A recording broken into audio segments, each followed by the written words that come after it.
Muy buenas noches. Iniciamos con el programa Tertulia Teológica, un programa original de la Iglesia Bautista Reformada El Redentor en Bogotá, Colombia. Estamos con el académico Joel Sarman, que nos ha enseñado todo el año pasado acerca de la historia del cristianismo. Y hoy tenemos un tema particular que varias personas nos han preguntado, y es el gobierno eclesiástico. ¿Cómo funciona? ¿Cómo se da? ¿Y qué se ha dado en la historia? Joel, buenas noches. Buenas noches. Este tema, Joel, como introducción, digamos, aquí en Latinoamérica tiene mucha curiosidad, porque la gente no tiene claro cómo debe gobernarse una iglesia, pero es más por los movimientos carismáticos que de alguna manera tienen como un control autoritario sobre las congregaciones. Entonces la imagen de las personas es que así se debe gobernar. Venimos de un concepto católico, y en el concepto católico hay un párroco en una iglesia, y también, digamos, tiene una autonomía, aunque no es tan libre como muchos pastores pentecostales, pero es autónomo. Entonces, digamos que las personas ven como que esa es la forma, y el pastorado lo ven de una manera parecida en Latinoamérica. Encontrarse como que aunque han existido diferentes tipos de gobierno en la historia, es una sorpresa en muchos hermanos acá, hermano. Y hermano, entonces, arranquemos a ver cómo nos va. Sí. Mi estrategia, no sé si quieras hacer esto, pero mi estrategia es, voy a regresar a la historia y quizás en cierta forma problematizar la pregunta original y cambiar la consideración un poco, pero dirigirme en la dirección que indicas, o sea, de responder a esto, mirando históricamente qué se hacía. Por ejemplo, la primera pregunta que tenemos es ¿qué tipos de gobierno eclesiástico han existido en la historia de la Iglesia? Mi respuesta histórica sería, pues, hay muchas, hay una infinita variedad. Podríamos durarnos toda la vida examinando lo que se hacía. Los gobiernos que hoy vemos son un producto, cada uno de su época. El gobierno de la Iglesia se ha desarrollado en tantas etapas que podríamos identificar quizás hasta un gobierno por siglo. Diferentes gobiernos por distribución geográfica. A veces podemos ver cambios de una década a la otra. Claro, no podemos mirar las cosas a un nivel bien detallado porque no tenemos la información. Pero a mí me parece que se podría hacer un estudio si uno tuviese los recursos casi de una década a la otra de la historia. Todo depende de qué tan preciso queremos ser con los cambios. Unos ejemplos de cómo se ha desarrollado el gobierno de la Iglesia a través del tiempo. En la Reforma, por ejemplo, definieron la autoridad en la Iglesia, la definieron como nunca antes. No estaba definida como la definieron en la Reforma antes, y eso cambió el gobierno de la Iglesia. Otro ejemplo es en el cuarto siglo, el cristianismo se legalizó con Constantino. Ese cambio cambió el gobierno de la Iglesia porque se empezó a asimilar por el gobierno secular, el gobierno del Imperio Romano, que no era un gobierno secular en el sentido moderno.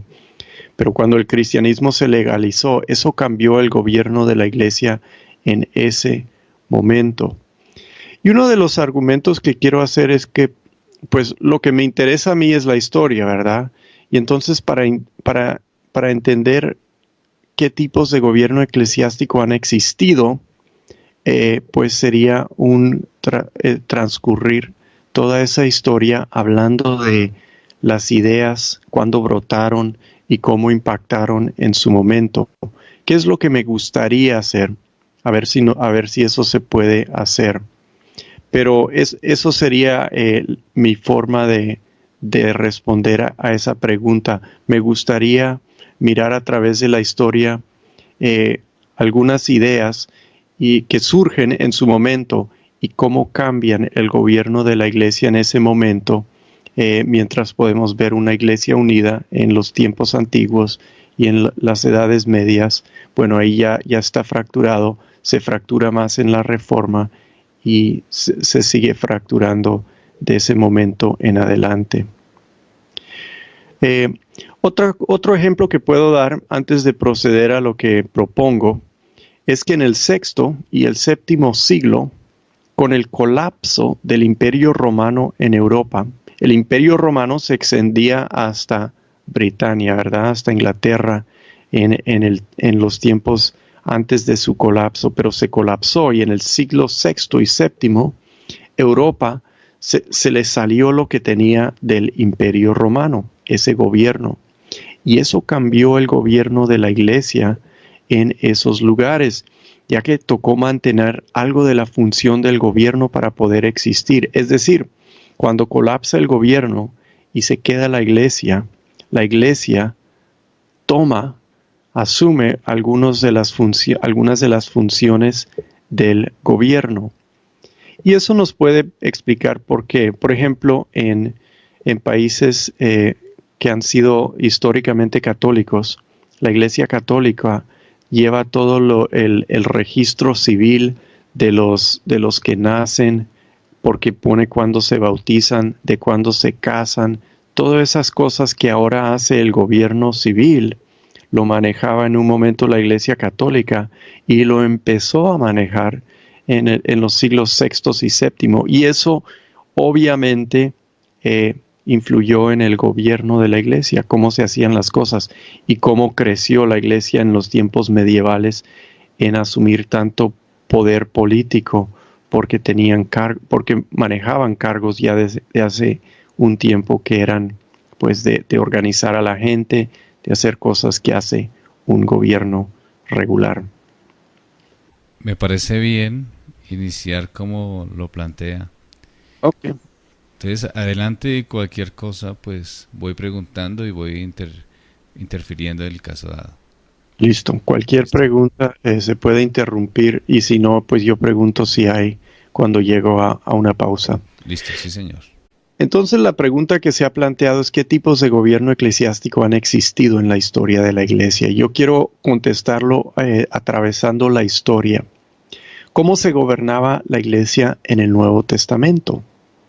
¿Qué ejemplos o patrones tenían en el Nuevo Testamento? Para saber el gobierno del Nuevo Testamento, vamos a preguntar primero qué ejemplos o qué patrones tenían en el Nuevo Testamento. Tenían los de la sinagoga. Entonces, una cosa que se puede hacer es estudiar cómo se gobernaba la sinagoga. Yo no estudio eso, ¿sí? Eso no es parte lo podría estudiar, pero no lo estudié, porque no es parte del tema histórico que suelo manejar. Eso cualquiera que estudie el Nuevo Testamento lo puede investigar, lo pueden investigar en un diccionario bíblico, yo creo, hay otras fuentes. Pero sería un patrón de cómo se gobernaba la iglesia en el Nuevo Testamento. ¿Por qué? Pues porque estaban muy pegados originalmente a lo que era una sinagoga y sin duda tomaron patrones y ejemplos de la sinagoga. Otra forma es el gobierno que se manejaba en el pueblo de Dios en el Antiguo Testamento. Sin duda esto influyó en una religión que surgió en el judaísmo, ¿verdad? Otra pregunta que podemos hacer del Nuevo Testamento es qué orden vemos en la iglesia. Y cuando preguntamos acerca del orden, vemos que hay apóstoles, hay profetas, hay evangelistas, hay pastores, habla de obispos, de ancianos, de diáconos, todas estas personas, ¿sí?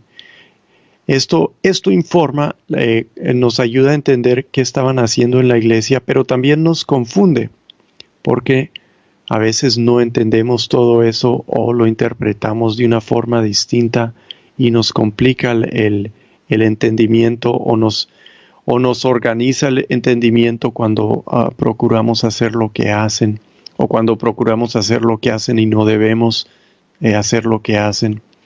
Pero sí vemos en el Nuevo Testamento disciplina y orden, porque el Nuevo Testamento habla de eso. Debe haber disciplina en la iglesia. Alguien tiene que ejercer el liderazgo para disciplinar. La disciplina se lleva a cabo y hay orden. Se espera que algunos hagan esto, que hayan líderes, se dan listas para que uno evalúe a los que va a poner como listas, para que uno entienda qué tipo de gente debe ejercer liderazgo y cuáles no deben ejercer liderazgo. Y vemos un liderazgo que sirve bajo Cristo. Y vemos seguidores de ese liderazgo que se someten al liderazgo, según dice la Biblia, bajo Cristo. También vemos en el Nuevo Testamento que se desarrollan oficios. Se desarrollan, es lo que quiero resaltar. Por ejemplo, en Hechos 6, al comenzar el pasaje, no existen diáconos, pero hay una crisis, hay un problema, lo enfrentan y determinan poner diáconos. Y parece que ahí están desarrollando los apóstoles el oficio de los diáconos.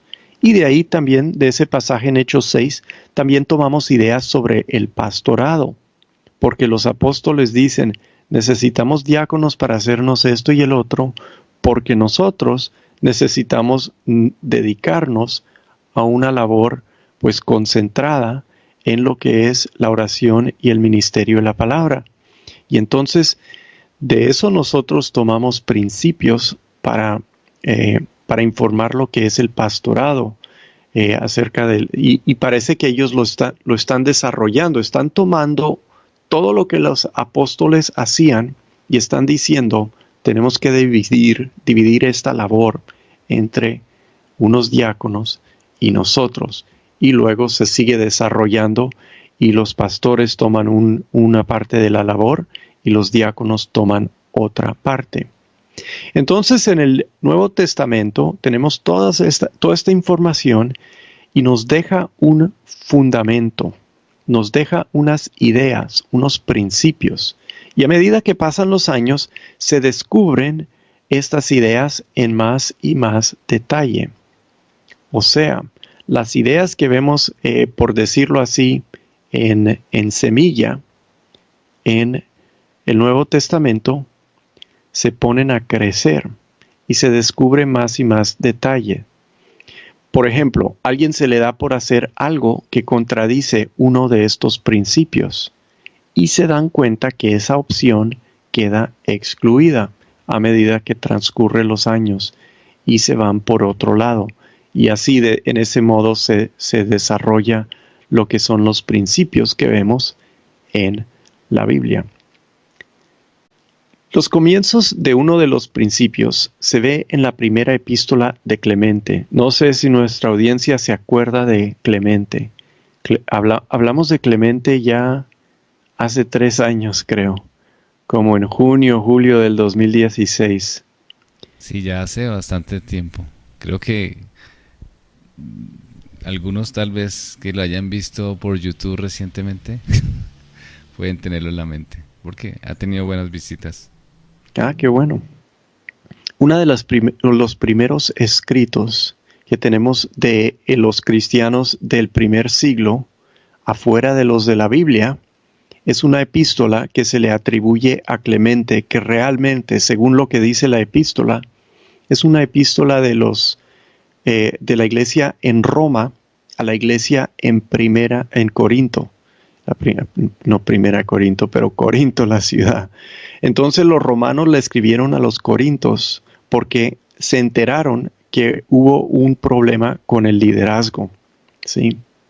Los corintos habían tomado todos los líderes que tenían, todos los pastores, todos los ancianos, todos los diáconos, quién sabe qué líderes tuviesen exactamente, pero toda esa gente en liderazgo les dijeron, a Dios. Los depusieron y en vez de estos pusieron todo un liderazgo nuevo. Y eso lo hicieron obviamente pues no para librarse de gente mala que le estaba haciendo un mal, pero para poner otros para poder hacer otras cosas que no les estaban permitiendo los líderes bien puestos, originales.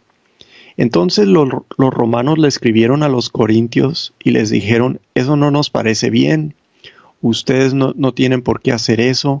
Miren, los apóstoles pusieron con buen orden los originales, ellos pusieron a los que seguían, y uno tiene que seguir con eso si los líderes no han cometido ningún error. Y la situación en Corinto era que no habían cometido ningún error, no era que todos los líderes estaban mal y requerían que los cambiaran, sino que los cambiaron por otras razones. Y los romanos les dijeron a los corintios, así no es, así no hay que hacer las cosas. Si ustedes hacen las cosas así, eso es un peligro, eso es desordenado y deben arrepentirse y dar marcha atrás. Ellos escriben esa carta con muchos ejemplos bíblicos, muchas exhortaciones en ilustraciones de otras cosas y de la Biblia. Y lo hacen muy bien. Es una buena epístola, es muy buena para leer. Explican muy claramente la salvación. No hay duda de lo que creían en cuanto a eso. Y se escribió antes de que se acabara, creemos, el primer siglo. El principio que encontramos en esa primera epístola de Clemente, que es una carta de los romanos a los corintios, es que la continuidad del liderazgo es importante. Y la pregunta es, ¿cómo se determina esa continuidad entonces? ¿Sí? Ellos en esa carta definen que el principio de la continuidad tiene que ser importante y lo definen en la antigua iglesia y el argumento es válido todavía. La continuidad del liderazgo es importante, pero lo que no definen es cómo se determina esa continuidad. ¿Será que solo los líderes pueden poner otros líderes? ¿Sí? O sea, ¿qué tal que una iglesia se le acaben los líderes, necesitan poner uno nuevo y no tengan un líder que lo haga? Pueden poner líderes nuevos, ¿sí? Eso no se define. La idea de la sucesión apostólica es una en la cual los líderes tienen que poner otros líderes. Y si no hay líderes, pues se buscan otros líderes conectados a los originales, desde los apóstoles. Eso fue una idea que dominó los tiempos de la iglesia antigua, los primeros 500 años y también después. Esa es una idea que influye, por ejemplo, en el gobierno eclesiástico de la iglesia católica. Ellos dicen, nuestros líderes fueron puestos por gente, que fueron puestos por gente, que fueron puestos por gente, y así atrás, hasta que uno llega a un apóstol que puso el primero. Y descienden directamente de él, ¿sí? De este apóstol aquí, de este otro apóstol aquí, como sea. Pues se pierden a veces las líneas, pero ellos dicen, el de Roma vino de Pedro, vino de Pablo, tienen esa autoridad apostólica, y desde Pedro hasta ahora siempre ha sido un líder en esa cadena, en esa línea de sucesión apostólica. Los anglicanos también tienen este principio muy alto en su consideración. Y hay otros cristianos o cristianismos que piensan así. Por ejemplo, la iglesia cóptica, que es la iglesia cristiana de Egipto, traza su línea a Marcos, a San Marcos, que escribió el Evangelio de San Marcos, y creen que él trajo el cristianismo a Egipto y puso la primera iglesia e instaló el primer pastor y todos sus pastores, sus obispos, sus papas. Ellos también le llaman al obispo de Alejandría el papa de la iglesia egipcia. pues descienden a través de ese principio de sucesión apostólica. Entonces, hay gobiernos eclesiásticos que se basan mucho en eso, y la Iglesia Católica es el ejemplo más notable que tenemos, pero los anglicanos también les importa mucho la idea de una sucesión desde los apóstoles legítima, que se pueda trazar a través de los siglos, aunque ellos no lo manejan tan duro quizás como los católicos. Y ese es un principio que, pues, el principio de la continuidad del liderazgo en esa primera epístola de Clemente la definen como, pues, esa continuidad se tiene que definir por sucesión apostólica. ¿Hay preguntas? Sí, señor, tenemos algunas preguntas que ha despertado curiosidad. La primera la hace Yasuri en relación a lo que planteaba Joel, que Dios va, digamos, las escrituras va mostrando el liderazgo eclesiástico en medio de las circunstancias que se van dando, ¿verdad? De alguna manera es así, ¿sí? Sí, sí, sí. Entonces, en ese orden, los pastores deben tomar tiempo para hacer consejería. Es decir, ¿en qué momento entra la parte de la consejería de un pastor en una iglesia? Esa es una buena pregunta. Yo no dudo que esto viene de un principio de lo que están haciendo en el Nuevo Testamento. O sea, pero no sé trazar dónde entra. O sea, esa pregunta está buscando conectar algo que se espera en un pastor hoy día al Nuevo Testamento. Sí, pero la conexión no es tan sencilla. Sin duda, en los primeros siglos hacían algo en cuanto a darle consejo a la gente. Uno podía llegar a un pastor y decirle, ayúdeme con esto, le quiero hablar privadamente, no quiero, o sea, no quiero que me predique un sermón acerca de este tema, pero quiero que me hable particularmente de los problemas que estoy teniendo con mis hijos, de los problemas que estoy teniendo con mi mujer, y lo hacían. Sí, sin duda eso tiene que ocurrir. El problema es que yo no conozco un documento, una evidencia, que eso no quiere decir que no exista, pero que yo la conozco, no sé. Y en varias épocas de la iglesia, pues hacen cosas distintas. A veces no hay confianza y no se llegan, o sea, no le preguntan a un pastor o a un sacerdote, hábleme de esto, ayúdeme con esto, no existe. Eso, eh, eh, o sea, es una pregunta que me complica tanto que, que hasta casi me paraliza. O sea, yo sí creo que la Biblia, eh, en lo que exhorta a lo que hay que hacer en la iglesia, se tiene que llevar a cabo con un pastor hablando en forma de consejería con la gente que necesita su ayuda. Entonces se puede hacer. Pero ¿cómo le hago la conexión histórica a través de 2000 años? Es lo que me complica. Sí, cuando la Biblia dice que exhorta y reprende, pues seguramente no necesariamente se hace desde el púlpito, ¿no? Se hace desde el púlpito, pero lo Exacto, que no se hace en solamente. el púlpito también se lleva a la exhortación privada, y eso lo sabemos, por ejemplo, por la disciplina, ¿sí? Uno no comienza con la disciplina en forma pública, sí. Le llega a la persona en forma privada y le dice, mire, esto está mal, arrepiéntase, lo que sea, pero, o sea, sabemos que así se debe hacer, entonces ahí está el principio. Muy bien. La segunda pregunta es, ¿la iglesia engendró a la Biblia o la Biblia engendró a la iglesia? Nos, quiero, quiero también rechazar algo de esta pregunta, me parece. Eh, la, la iglesia, en cuanto a la Biblia, reconoce lo que Dios ha dado y que Dios habla ahí. Pero la iglesia es engendrada por el nacer de nuevo, ¿verdad? Por la acción del Espíritu Santo. El Espíritu Santo usa la Biblia en eso.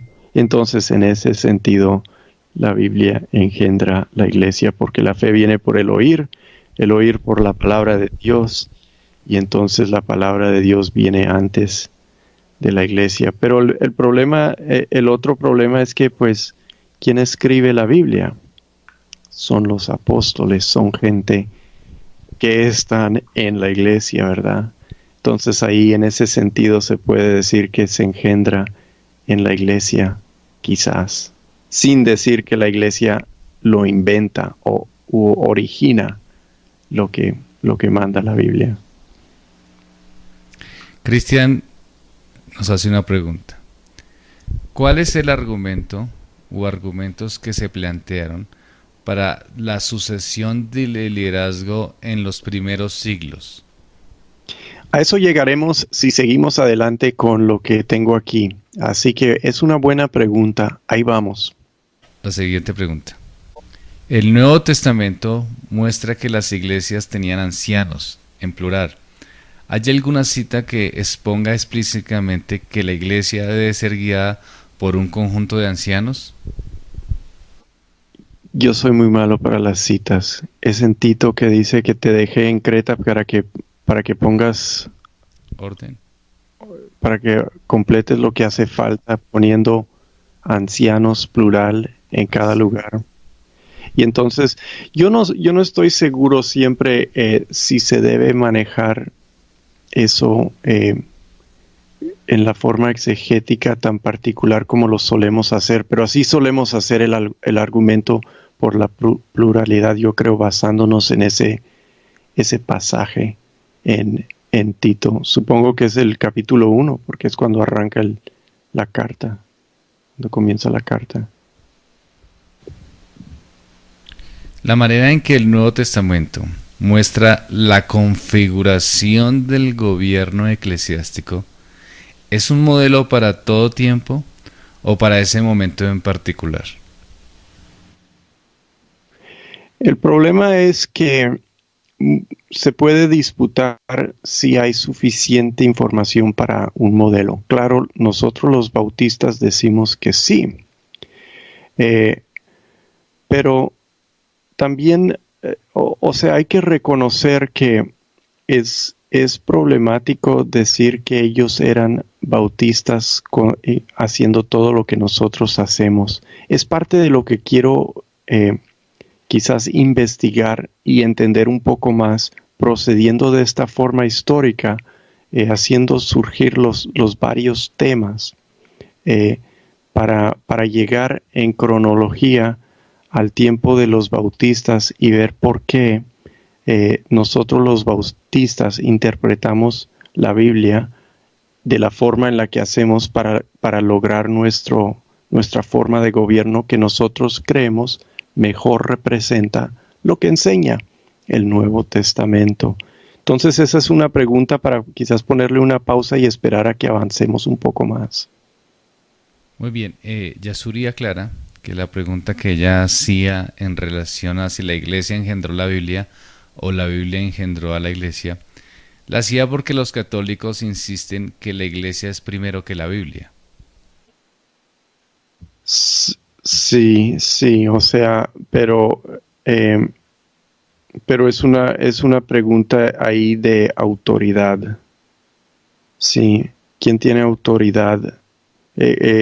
Las pronunciaciones de la iglesia formales tienen más autoridad que la Biblia, o las pronunciaciones de la Biblia pues determinan autoritativamente lo que debe decir la iglesia, que es el punto clave ahí, ¿verdad?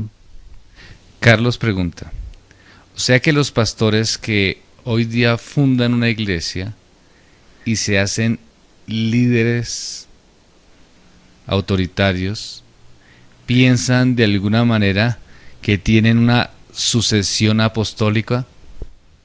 No, ellos no piensan eso porque no están en una continuación con ningún que, que nadie, o sea, no se puede comprobar que lo están haciendo. No creo que eso es lo que ellos dicen. No creo que es lo que están haciendo.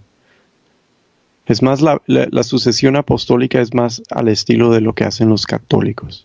Así se debe entender. Muy bien, hermano. Entonces, seguimos adelante. Muy bien. Ok, entonces estamos hablando de esta sucesión apostólica. ¿Cuál es el problema? ¿Cuál es el problema con este concepto?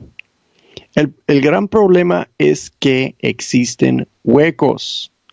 Existen huecos en la sucesión y si la sucesión se interrumpe, entonces o sea, ya no se puede comprobar.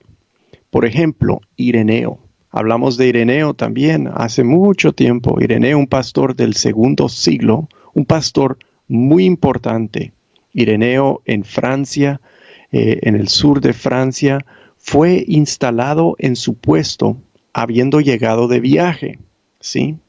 Él salió de viaje, fue a conocer a Policarpio, fue a Roma a hablar con el pastor en Roma, y cuando regresó a su lugar en Lyon, en Francia, al llegar se enteró que el pastor que estaba ahí cuando él salió lo habían matado.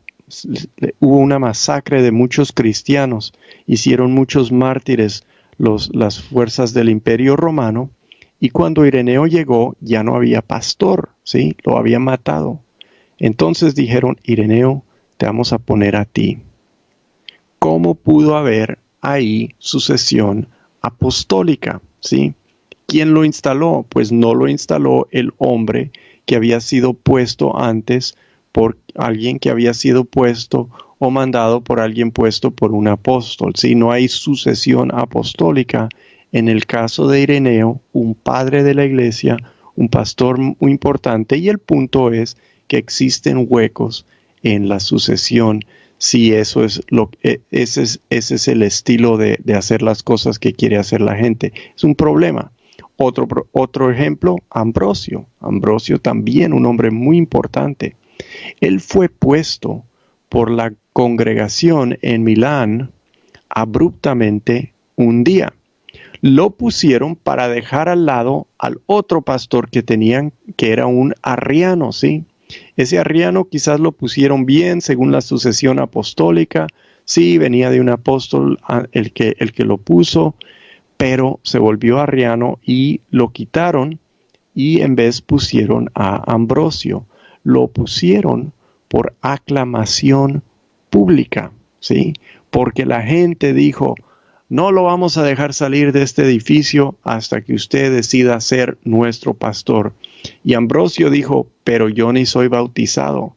Dijeron, te vamos a poner. Y lo bautizaron unos días después, 6 días después o poco después, quizás una semana después, lo volvieron pastor. ¿Quién lo instaló? Pues ahí tampoco hay sucesión apostólica. Él es un pastor muy importante. Sí, él instaló bien a los que siguieron, pero el punto es que quedan huecos en esa supuesta sucesión apostólica. Vemos en la iglesia de esos primeros siglos mucha actividad congregacional, quizás no siempre actividad ordenada, ¿sí?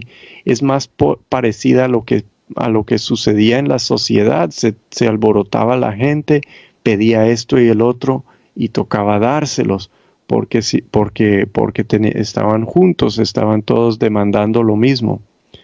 Tampoco nosotros por nuestro lado, o sea, estamos en contra quizás de la sucesión apostólica. Nosotros los bautistas no apoyamos esa forma de hacer las cosas, pero tampoco estos ejemplos nos pueden decir lo que es la práctica común, ya que son ejemplos extraordinarios.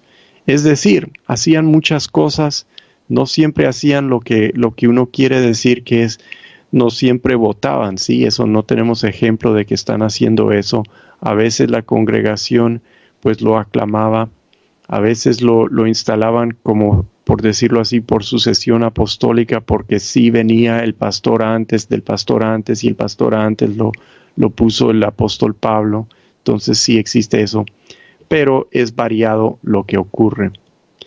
¿Cuál es la alternativa a rechazar la sucesión apostólica? Pues podemos proceder de dos formas. Uno es decir que pues observar la sucesión apostólica cuando se pueda, que los líderes bien puestos pongan a otros y que si hay huecos, pues hay huecos, pero por lo general sigámoslo haciendo. Sí, creo que eso es lo que tienen que hacer los que creen en la sucesión apostólica. Otra es decir que como hay huecos en la sucesión, pues no es necesario eso.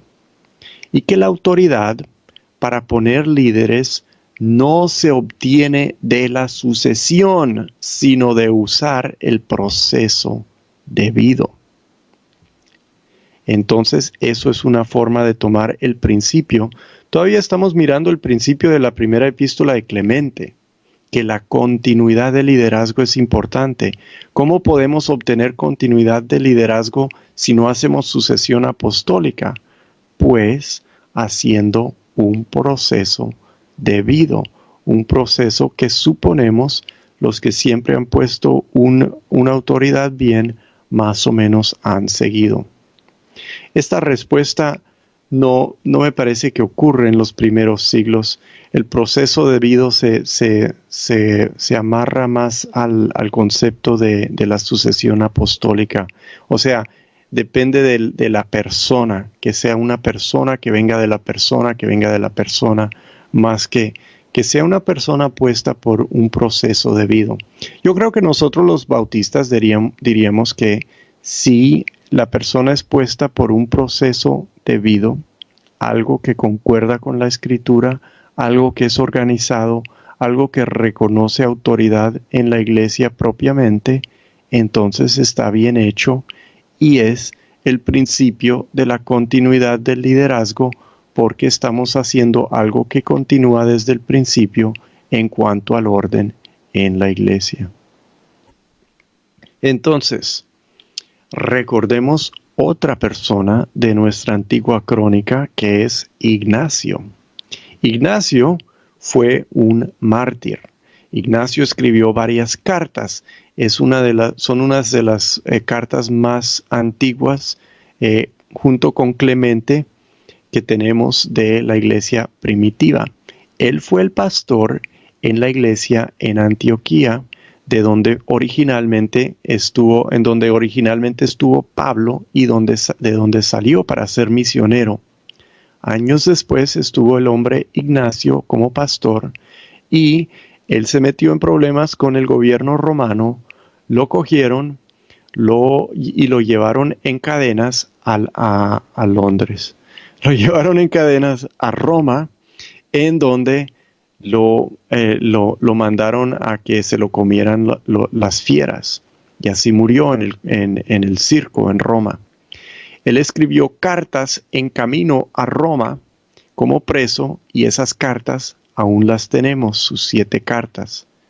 En esas cartas él menciona una estructura de 3 niveles, que fue la experiencia que él tuvo del gobierno en la iglesia en Antioquía y en las iglesias en Asia Menor, como la iglesia en Éfeso, la iglesia en Filadelfia y otros lugares ahí de Asia Menor, en lo que hoy es Turquía.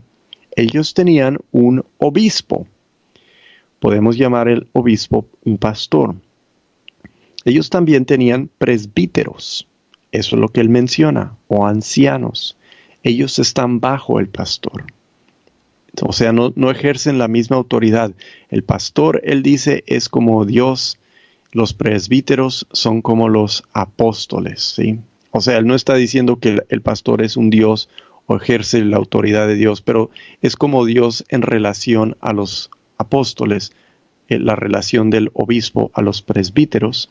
O sea, el obispo manda más, los presbíteros mandan, pero mandan menos, y bajo ellos los diáconos, que son líderes, pero los que menos mandan, ¿sí? Los que en este rango son los terceros. No sabemos exactamente qué hacían estos presbíteros. Se cree que a medida que pasó el tiempo, ellos tomaron el cuidado pastoral bajo la dirección de un obispo monárquico. Un obispo monárquico es un obispo que es como un rey y en vez de ser el pastor de una congregación, es el pastor de una ciudad y sus contornos, ¿sí? Como un obispo católico que pone sacerdotes en los púlpitos de las iglesias de la ciudad. Se cree que estos presbíteros se desarrollaron en esa dirección a medida que pasaron los años, pero que originalmente eran los ancianos que no tenían el doble honor porque no ejercían, no enseñaban, y el obispo quizás era esa persona. Eso es lo que vemos ya en el segundo siglo, temprano en el segundo siglo, quizás el año 1010 es cuando Ignacio estuvo escribiendo. Entonces eso nos cuenta algo de cómo era la iglesia en ese momento, aunque no es difícil saber exactamente porque él no define la tarea de los presbíteros, solo define que están bajo el obispo y bajo ellos están los diáconos y que en su tiempo se reconoce esos tres oficios. También existe la posibilidad que mientras esa estructura de tres se diera en Asia Menor, en Éfeso, en Antioquía, en todas esas regiones, que no se dio en Roma. Hay quienes piensan que en Roma no dominó un obispo, no había un pastor principal, sino que eran unos ancianos en forma más colegial por el primer siglo. O sea, los ancianos en grupo, en vez de ser dominados por un obispo o un pastor. Y que no fue hasta después que se definió el obispado o el pastor principal en Roma. Obviamente hay mucha tradición católica que va a disputar esa teoría, ¿sí? Pero existen historiadores que dicen, no, es que parece que en Roma no había un obispo como tal, uno principal, sino que un grupo de ancianos que estaban encargados de la iglesia en Roma. Entonces, eso es algo que se disputa, pero parece que había, según algunos historiadores, una variedad dentro de la iglesia en esos tiempos, y una variedad que en Roma, pues, no se espera, por lo que tradicionalmente se espera que hay un pastor que dicen es el Papa, o nosotros diríamos, bueno, es un pastor antes de desarrollar todas esas cosas, pero de pronto no, muchos creen que no. Bueno, ahora tenemos una parte un poco más larga. Tengo un par de preguntas. No. Yasuri, perdón. Pregunta. ¿El obispo monárquico es algo similar a lo que cree el presbiterianismo ahora? No, para nada. No es en nada parecido. El obispo monárquico es como la Iglesia Católica, es como lo que es el Papa. O sea, ejerce una monarquía. Es un pastor único que ejerce una monarquía, sí, o sea, todos están bajo él. Entonces el obispo monárquico es un fenómeno de los primeros siglos en varias sedes, por ejemplo en Antioquía, en Alejandría, en Jerusalén, luego en Constantinopla. Los pastores o obispos de esas ciudades eran pastores, eran obispos monárquicos porque controlaban todas las iglesias de grandes ciudades que tenían mucha gente y eran muchas iglesias y sus contornos, y eran como reyes en cuanto a la parte religiosa en todo eso. ¿Cuál es la diferencia entre obispo y anciano? Nosotros los bautistas realmente no distinguimos un obispo, un pastor o un anciano, ¿sí? Decimos que cuando la Biblia usa terminología distinta, esos tres términos distintos, están hablando de diferentes aspectos de la misma tarea: pastorear, obispar o ancianear, ¿verdad? O ser una de las personas maduras ancianas que dirige. En la terminología que estamos usando para estudiar la historia, un obispo sería una persona un pastor administrativo, ¿sí? Un pastor que maneja bajo sí otros que llevan a cabo la tarea de predicar, de visitar a la gente, de hacer otros cargos pastorales, pero él como que los manda, como si fuera un presidente, el presidente de la iglesia en Roma y sus contornos. De esa forma usamos el obispo. La palabra ancianos se dejó de usar, usaban la palabra griega presbúteros, que quiere decir ancianos. Esos son los presbíteros de Ignacio, que se vuelven luego, creo, el sacerdocio, por ejemplo, de la iglesia egipcia o de la iglesia católica. Son los antiguos ancianos. Presbúteros quiere decir anciano en griego. No es nada más que eso. Roberto pregunta, ¿cuál sería el término más aceptable a utilizar en nuestros tiempos? ¿Se pueden decir los tres o pastor solamente? Pues se puede usar lo que la persona tolere, o sea, hay que respetar también, o sea, ¿qué tal si yo le empiezo a decir el obispo Helber a mi amigo el pastor Helber? Sí, quizás él no quiera que yo le llame un obispo porque pues suena medio católico y cuál es el chiste o qué estoy tratando de decir. No creo que usemos el término obispo, usamos el término pastor. Usar el término anciano quizás es difícil cuando la gente es más joven, ¿verdad? El anciano esto, el anciano el otro. Por eso quizás usamos la terminología pastor, pues porque es la que más concuerda, más sentido tiene.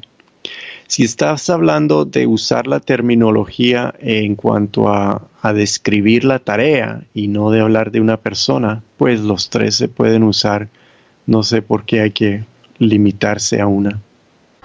Santiago pregunta, ¿se podría decir que los movimientos carismáticos son monárquicos? Nunca me deja de sorprender la pasión, la afición que tienen los colombianos por darle palo a los carismáticos. Nunca pierden una oportunidad, ¿verdad? No creo que tiene nada que ver realmente. O sea, ellos pueden ser más a veces como una dictaduría, si eso te gusta, una tiranía. Yo sé que la gente pues sufre bajo eso y sale de eso y tiene mucho, pues hay resentimiento y muchas cosas, pero a veces se me hace chistoso cuánto les gusta darle palo a los carismáticos en Colombia. Hasta que a veces hasta me da casi pesar. Claro, no llego a ese punto, pero muy chistoso. Cristian pregunta, esta es una pregunta eclesiástica. Es evidente que las iglesias optan por hacer énfasis por el evangelismo y otras por las misiones. ¿Este énfasis es de libre escogencia de la congregación? No sé cómo puedo, o sea, yo tendría que conocer la situación particular para decir si lo es o no lo es. Lo puede ser. Es decir, lo que pasa es lo siguiente. Por ejemplo, Ajá, sí. Una congregación dice, las misiones son importantes y debemos mandar gente al África. y hacemos mucho énfasis en mandar misioneros a China, muchos misioneros a África. Otra iglesia dice no, vamos a hacer evangelismo puerta a puerta para que nuestra congregación sea más fuerte. Eh, Como que en diferentes iglesias optan, por decirlo así, diferentes visiones tal vez, hacer énfasis en diferentes cosas. Bueno, otra iglesia puede decir, aquí necesitamos gente educada, entonces necesitamos poner es un seminario. Otros pueden decir, vamos a poner un colegio. Entonces la pregunta sería, ¿eso quién lo escoge? ¿La congregación o, o el pastor o las escrituras muestran cuál es el énfasis correcto? ¿Por qué pasa eso? Esa es una pregunta enorme, o sea, y no nos estamos dirigiendo a una respuesta histórica, ¿verdad? No es tanto eso, es como con la actualidad, ¿verdad? Sí, básicamente es como de actualidad, teniendo en Sí, cuenta como la vida de la iglesia, sí, Cristian como que hace esta reflexión, que es muy actual realmente, ¿no? sí, claro, claro, sí. No, es una buena pregunta. Es que no estoy seguro. O sea, lo que influye en eso puede ser que, por ejemplo, está de moda hacer eso.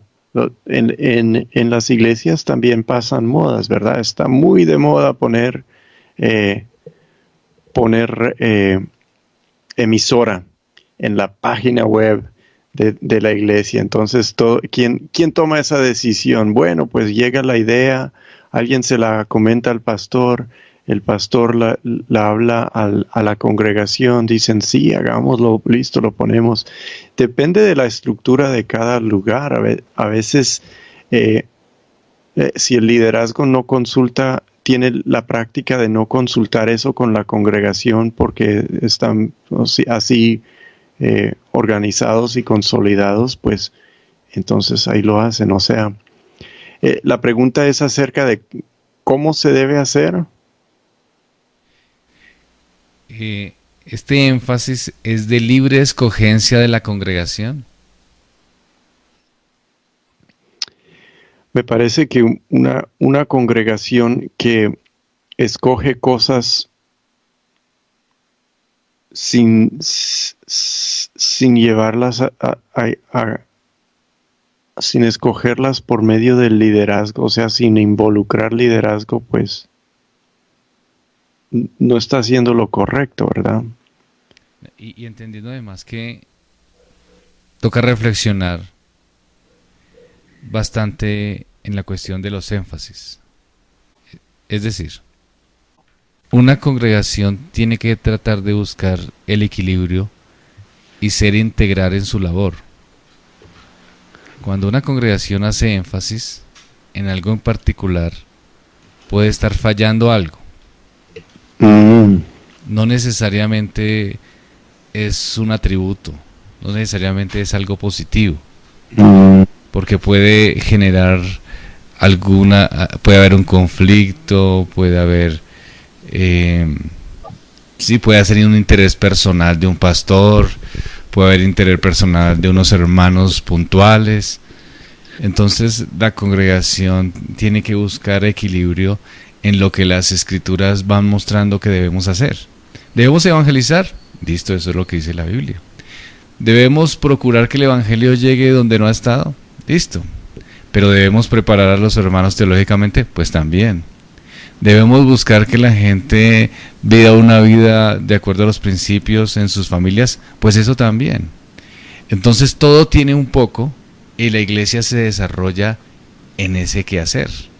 Si la iglesia dice, vamos a hacer misiones y abandona el evangelismo personal, abandona la consejería, abandona la familia, pues entonces está cojeando. Y la mm. iglesia se mueve en equilibrio eclesiástico, ¿no? Sí, sí creo que eso es verdad. También pienso que hay ocasiones en que algo se debe enfatizar porque ha hecho falta. Pero Exacto. lo que Entonces algo dices, está mal. sí, es también una cuestión de consideraciones prudentes, de la prudencia. Y por Pero eso Cristian trata de completar la pregunta diciendo, ¿cuál debería ser la actividad de la iglesia? Y básicamente es sí, todo lo que manifestamos, ¿cierto? sí, ahí pues la pregunta fundamental es ¿para qué existe la iglesia? Exacto. Entonces, cuando se responde a eso bíblicamente, pues ahí se obtiene lo que se debe hacer. Se pueden hacer cosas de más con tal de que no quiten de lo que fundamentalmente tiene que hacer la iglesia. Pero cuando cosas que no son fundamentales a la misión de la iglesia quitan de lo que es la misión de la iglesia, ahí es cuando esas se deben abandonar. Exacto. La misión de la iglesia, la naturaleza de la iglesia tiene un objetivo. Y yo no sé, Joel, si estoy equivocado, pero no es complejo Mm, mm. el objetivo de la iglesia. Realmente es simple en su naturaleza. Sí, estoy de acuerdo. Que el Señor les bendiga.